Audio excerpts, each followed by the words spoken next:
All right, 7:39 on a Tuesday morning. Riaz with a special guest. We just talked to Kevin Craig, who's was first counselor at 19 in Kelowna. Another guy that started young.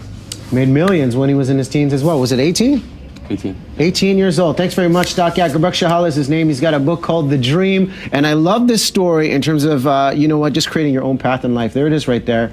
You're going to be speaking tonight. Now, take me through this. I love the idea of entrepreneurship, one. And you've created amazing things with clickagents.com, Blue Lithium. When do you get your first idea when you're a teenager in terms of just being an entrepreneur and doing things differently?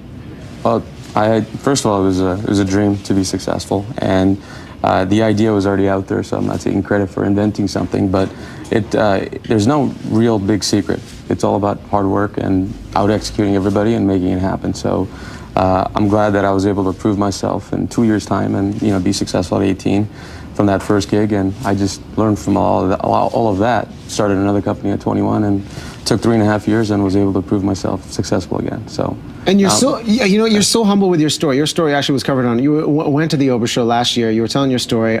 Millions have been made. You sold what, Blue Lithium for 400 million? Was that right? 300 million. 300 million. And how do you develop the business acumen? Entrepreneurship is such a challenging thing on itself. How do you develop the business acumen when you're a teenager to go about launching an online company?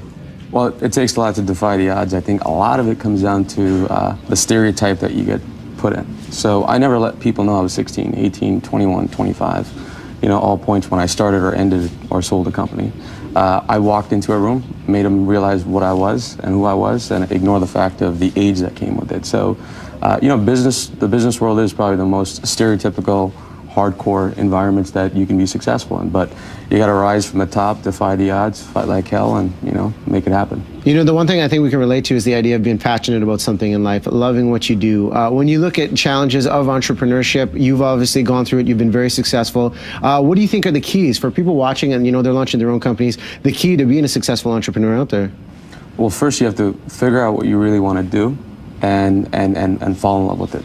Because if you do that, you're going to be passionate about it. A lot of people do stuff because of money or for cultural reasons or whatever the situation may be. They're not really doing it because they want to wake up every morning and go to work. Mm-hmm. So first, if you got that made, then it's all about putting the sweat hours and equity in making things happen. So, like I said, there's no secret sauce into making millions or any of that stuff that you can read in a lot of books, but it comes down to pure hard work and believing in yourself. What about the idea of people? If I look at any organization, I mean, even looking at breakfast television, to me, what makes the show great is the people surrounding around us. I think that essentially is the most important capital you can have in an organization. Yeah, you got to surround yourself around rock stars. So the more you can do that, it's a team effort. There is no Superman in an organization. I can't take credit for doing everything on my own.